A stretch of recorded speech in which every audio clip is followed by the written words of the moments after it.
Welcome, lovers. I don't know what I'm doing, but you probably already knew that, and I decided I wanted to talk about bosses and management today.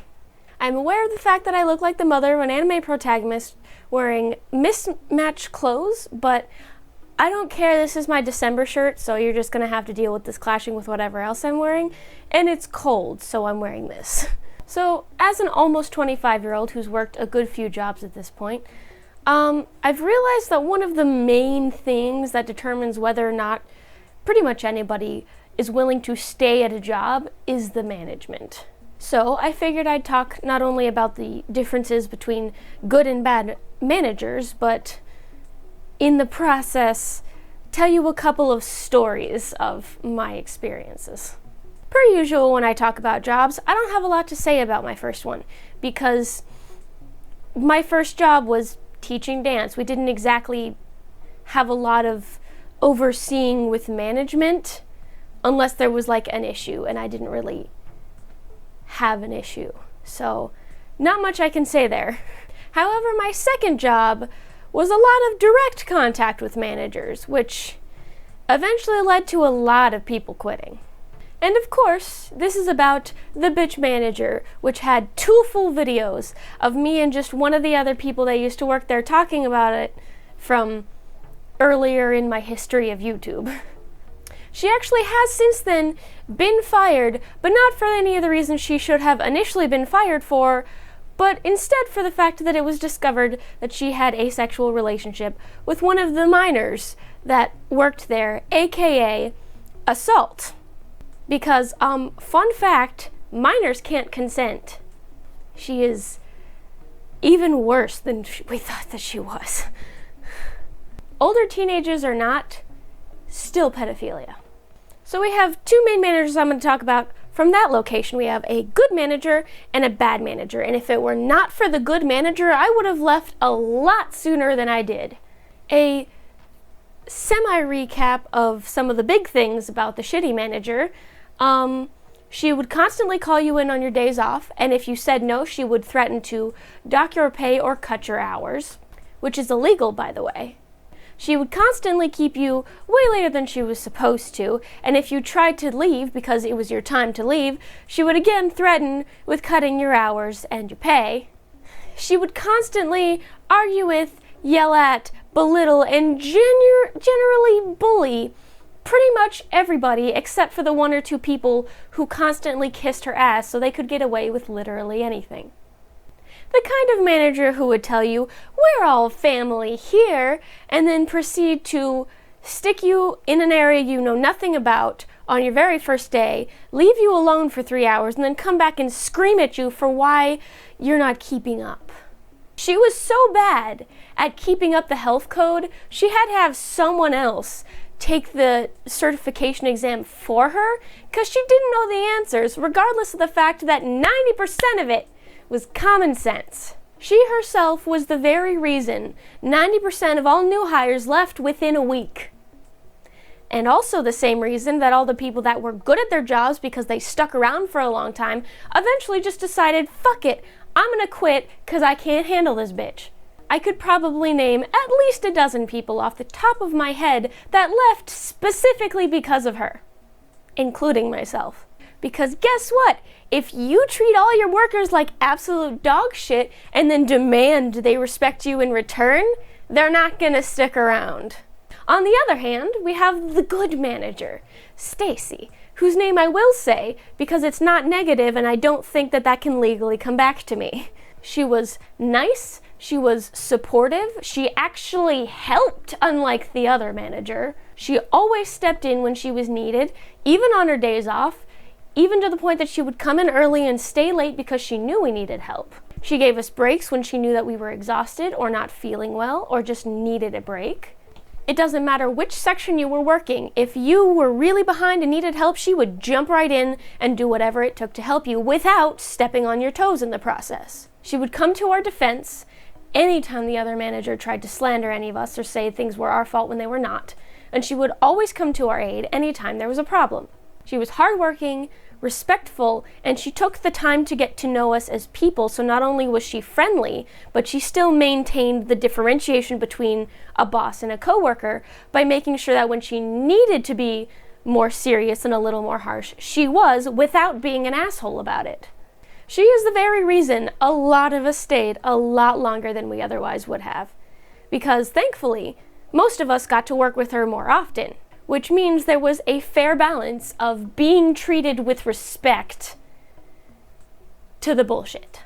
Granted, the bullshit eventually built up over time and made us quit anyway, but because of her, a lot of the people who were good at their jobs stayed for way longer. Literally a side-by-side direct comparison of good and shitty management in the same store. The next job I had was my first housekeeping job. I had 2 housekeeping jobs. The first was at a smaller hotel chain. The second was at a very large hotel chain. So the first one, the GM who hired me, and my friend Weiss at the time, he also worked there for a bit. He was a wonderful GM. He took the time to listen to any complaints or concerns we had. If we were struggling, he did what he could to assist, whether it was giving advice or actually helping.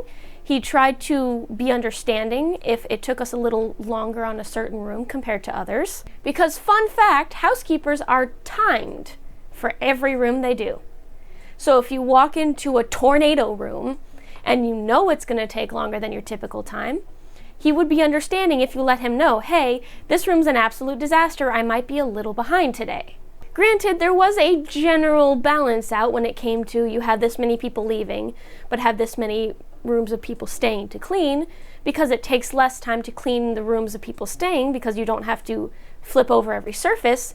It usually could make up for the time difference, but sometimes, like days when you get entirely leaving rooms, he was very understanding. And just the fact that he took us seriously for big things or for small things is greatly appreciated. Much like the other good manager, he was friendly, he was respectful, he still maintained the separation of coworker and boss, and he was genuinely good at his job. Things got a little bit more difficult when he left, but not to a completely unbearable degree, but it was part of the reason that I was willing to look for another job, which is actually how I ended up at my second housekeeping job. I had mentioned I was kind of considering going somewhere else, but I wasn't sure yet, and then someone that I know, a good friend of mine who already worked at the second hotel, told me to apply, gave her own recommendation because they liked her there, and it helped me get the job, which I will always be thankful for, because she's a wonderful person and a wonderful friend. And at that point, I started working at the big hotel chain. At first, I started off on the AMT, which is where most of the housekeepers are. You come in the morning, you spend your day cleaning, you go home. Now, this job had everything that you could want. It had every kind of benefit, medical, dental, whatever the fuck insurance is called, I forget. It had 401k, it had everything. Not only that, but the starting pay, at least for me, was $10.50 an hour, which is a great starting pay. So I had a little bit of trouble when I first started, as you do at any new job, because regardless of the fact that the rooms there are actually bigger than the hotel I started in, we had less time to clean them, which I thought was strange. I'm assuming it's because it's such a huge hotel chain and they need rooms to turn over quickly. But it was a bit disheartening to have less time to clean a larger space. We did have a fair amount of time for the suites because they were enormous, but the regular rooms, a little iffy. But I started getting the hang of it, I started working, and pretty much immediately when I figured out there was a night team, I opted to join them instead. I'm a night owl. I like being awake at night. So the night team came in somewhere between noon and 1 and stayed until, they were supposed to stay until like 10 or 11 p.m. Because most of the big stuff was done by the morning people, they only had about 2 or 3 housekeepers on at night. And our job was to take care of the rooms that the morning couldn't take care of, couldn't finish on time, take care of any rooms that would be leaving really late or would leave unexpectedly, clean the workspaces, so like the elevators, vacuum the hallways, stuff like that, and clean up any messes made during the PM hour. So if somebody broke a glass or spilled something or somebody vomited, that was our job. Now the hotel had like 1,002 rooms. So considering most of it was done in the morning, it was reasonable to have 2 or 3 people on per shift. And most of what the management did was give us our room list, which we had a little phone thing that we could mark stuff done on as we went. And we had a headset that they would contact us through, like, can you go to this room next? We need it sooner. Or, hey, can you go do this between your other stuff? How is this room coming along? Or, God forbid, you missed something in this room and it needs to get fixed, and all that kind of stuff. If they needed anything, they could contact us. That was most of our interactions. And for a while, it went well. The manager seemed to be pretty chill. There was always 2 or 3 of us. We ended up being pretty good pals. Anytime one of us was struggling because they had more than the others or more difficult rooms, we would all go and help each other. And then at the end of the day, when we were setting everything up, we would help each other set up and put away. And then people started leaving. One of the people I worked with a lot worked for one of those companies where they kind of outsource workers rather than being in-house hired. So he got moved around from one job to another. So after I had been working with him for a good while, he suddenly got moved to a different section of the hotel. So I just kind of stopped seeing him, and we had 1 less person for PM housekeeping. And then another person that was working with us moved to a different location entirely, a different hotel that was downtown rather than uptown. Another person quit, and then someone else moved to morning shift, which just left 2 of us. The 2 of us being myself and another girl who was pregnant. So obviously, us working together, I knew she was going to be going on maternity leave soon, so I was really, really hoping that they had hired somebody else by the time she went, so it wouldn't just be me. Wishful thinking, apparently. So she ended up having to leave early because of stuff going on in her personal life, which, I didn't ask about, not my business.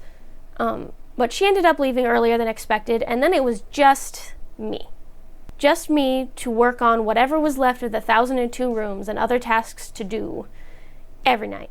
So regardless of the fact that I was coming in early every day, staying late every day, not having any days off, getting called in on any days I was supposed to have off, and only to some degree actually getting help from morning people who would stay late, or maybe a manager if they're not already busy with their own tasks, I was fucking exhausted. And for some reason, they just weren't hiring anyone else. At least not for the position. I don't know, maybe they were interviewing, it just didn't feel like it. So you can imagine how exhausted I was.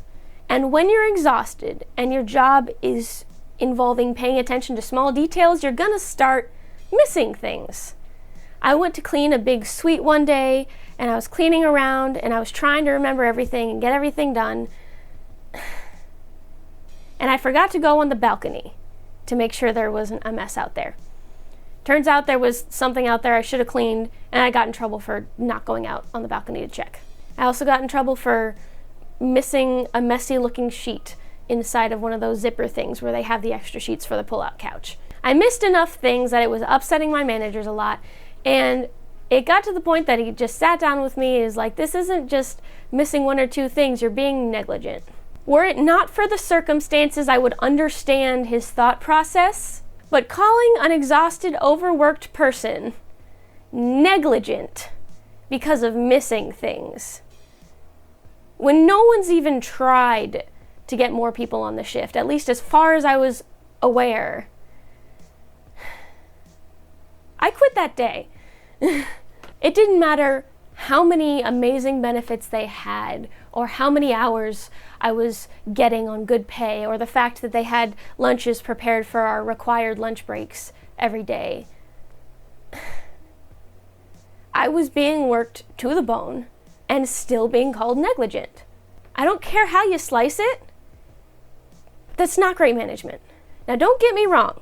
I don't dislike the managers that were there, most of them, because the ones I worked with most often did try and help when they could, but they obviously had their own stuff to do. It was the insult, honestly, that just pushed it over the edge. My mental and physical health is worth more than that. So I moved down here and I started delivery driving. To be fair, I didn't really have direct contact with management most of the time outside of an occasional call that was like, hey, let me try and help you get to this place that is completely blocked off, and you've told me that, but I don't believe you, so I'm going to make you go back down roads you've already been down. Or, hey, this customer was upset. Tell me why. Or, hey, this thing was wrong in their order. Can you go fix it? Or, hey, this person had to leave. Can you take their order? Stuff like that. But it was more like just a lot of littler decisions from management that we didn't necessarily directly interact with that kind of just weren't worth it. They didn't pay for gas. They didn't pay for mileage. They didn't pay for any kind of upkeep on the cars. Like, they're like, hey, if you go to this place, they'll give you a discount. That was about it. So considering in order to be considered full-time, I ended up having to work 2 shifts a day, 6 days out of the week, with maybe an hour break in between my shifts. So I had no life and no energy. Combining that with the lack of them actually taking care of our cars, which are being, strained from the constant driving, on top of not really having benefits that were like affordable considering the pay. It just, all those things combined together made it not worth it to stay, which is absolutely something the management should have dealt with. Now, Dollar Tree, I had wonderful managers at Dollar Tree. I love that job, honestly. I was a cashier at Dollar Tree. Sometimes I would be stocking. The job was easy to keep up with, and the managers were like super friendly and super understanding and not willing to put up with the bullshit that a lot of customers like to bring. And anytime a mistake is made or something goes wrong, they give us the benefit of the doubt first because they're not assholes. Obviously, if there's like a really, really bad mistake, they took care of it, and they very much maintained the space between coworker and boss, as you should. But unlike most places that I've worked, all of the managers were good managers.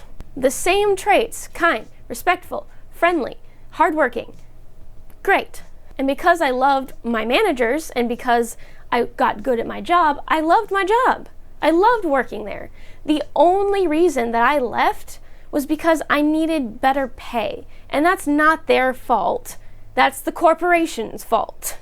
If I felt like I could maintain the job I have now with the Dollar Tree job, I would be doing both because I loved working there. And now we come to my current job, which has pretty good managers, and I am honestly so grateful for it. As I'm pretty sure I've mentioned, but I'm not positive, I'm a bosser now.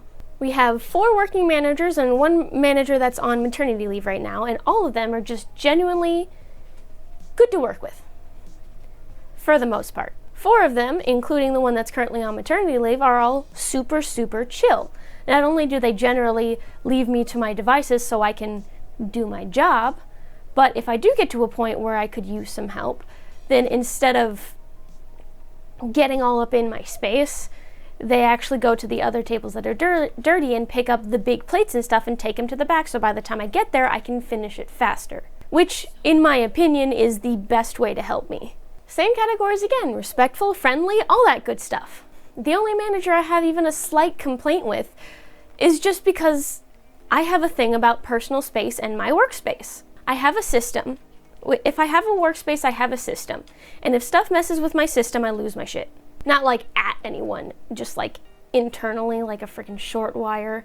But it bothers me to no end when people mess with my systems, or if people physically get into my space too much. I like personal space. And when I first started working there, one of the managers had a habit of, if I was cleaning and we had a wait or something, he would, in an attempt to help me, would get in my space, like physically, and start cleaning tables with me and just throw stuff in my cart, rather than put stuff on the levels I have mentally assigned them. And it drove me insane. During a completely separate issue that was being addressed, this was brought up, which I'm not saying any of this is his fault. My personal issues are my issues, and I need to work on that. And it is absolutely my responsibility to bring that up if that's a boundary that needs to be set. But when it did finally get brought up, after everything had calmed down, because again, this was brought up during another issue being addressed, then the manager actually took the time to go to the side and have a meeting with me and be like, I don't want you to be unhappy here. He took the time to be like, hey, I want you to be excited to come into work. I want you to like your workspace and not hate coming in every day and feel comfortable and safe, which is something I really, really appreciate. And since talking about this and sharing my issues, he has made a very noticeable effort to not get in my space and to put things in the section where I like to put them on my cart if he does need to assist me.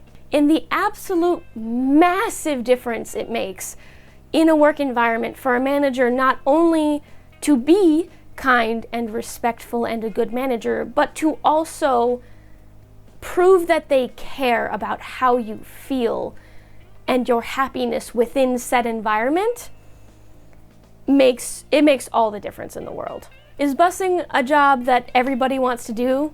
No. It's a bit of a dirty job. I do spend a lot of my time in a rush, but I love my job. And I don't love it because I've always wanted to be a busser. I love it because it's a job that I know I can be good at as long as I keep working to be good at it. And I'm in an environment that is not only allowing me to thrive, but is acknowledging when I'm doing well. Not only the managers, but the other workers will actively tell me, thank you, you're doing a good job. We're glad you're here. And in turn, when I notice other people are also doing a good job, I will say the same thing to them. And I just think it's really awesome, I guess. And I think it's important to discuss how massive the actual difference is, not only in employee turnover, but in general morale and in functionality and, what's the word? Effectiveness? There's another word for that, but it's escaping me right now. My point being is the old adage that if you take care of your employees, then they will take care of the guests absolutely rings true. And I feel like it's important to provide active examples that is still the truth. Well, that is the end of this random topic and the end of this video. So I hope you enjoyed it, but if you didn't, that's perfectly okay and perfectly understandable. But hopefully I'll see you in the next video anyway. So until then, I hope the rest of your day and or night is just as lovely as you are. So, bye-bye.